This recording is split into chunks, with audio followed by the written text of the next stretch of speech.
Maligayang pagbabalik mga kasolid, Devin the Dream Hini na isahan ni King Ryan Garcia, Bob Arum umamin na sa dayaan at Casimiro fight update. Angas ng Pinas, nagbigay na ng detalye. Yan ang ating mga pag-uusapan. Para sa ating unang balita mga kasolid, isang good news nga para sa ating kababayang si El Capitan Jack Tepera. Sa kanyang naging laban na kontra nga dito sa Mexicano ay nakuha nga ng ating pangbato ang panalo via first round knockout. Seconds lang ang tinagal ng kanilang bakbakan.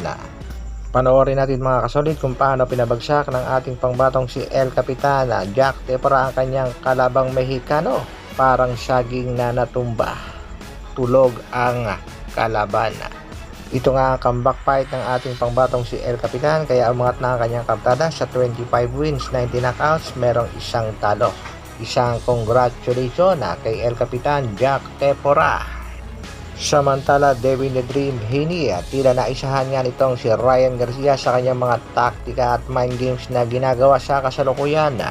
Bagamat hindi nakuha ni Ryan Garcia ang tamang timbang, pero tuloy pa rin ang bakbakan at nasa plano nga daw yan mga kasolid. At sa mga naniniwalang uminom ng alak si Garcia during weigh-in, hindi totoo yan mga kasolid. Ayon nga dito kay Gervonta Tank Davis, bawal na bawal yan. You a fool if you think he really drank beer and how old you are and been in the sports. Pahayag naman ni Jaron Butch Ennis, he planned it on Ryan missing weight. At dahil nga hindi nakuha ni Ryan ang tamang timbang, wala nga tsansang makuha ni Ryan Garcia ang WBC 140 title kahit manalo pa siya sa bakbakan. Maganda rin naman ang ginagawang taktika ni Ryan Garcia dahil pinaiinit niya itong si Devin Haney at sigurado mawawala sa kontrol sa laban. Pagdating naman sa ating pambansang kamara si Manny Pacquiao, naniniwala nga si Pacquiao na si Ryan Garcia ang mananalo sa bakbakan bukas. Maaari nga daw knockout ang abuti nitong si Devin Haney. Kabaligtaran naman sa opinyon ng kanyang alagang si Pitbull Cruz. Ayon kay Cruz, si Haney ang mananalo sa bakbakan. Super lightweight WBC title, mababakanti lamang kung mananalo si Ryan King Garcia. Sa kabilang balita naman mga kasolid, top rank promotion na Mr. Bob Arum umamin na nagkaroon nga daw ng dayaan sa bakbakan sa pagitan ni Lomachenko at nitong si Devin Haney. Ayon nga kay Bob Arum na dapat nga daw ay panalo itong si Vasily Lomachenko. Pero tila naluto nga daw ng mga hurado ang naging score sa kanilang bakbakan. Kitang-kita naman daw mga kasolid kung paano dinamina nitong si Vasily Lomachenko ang kasalukuyang kampiyon na si Devin the Dream Haney.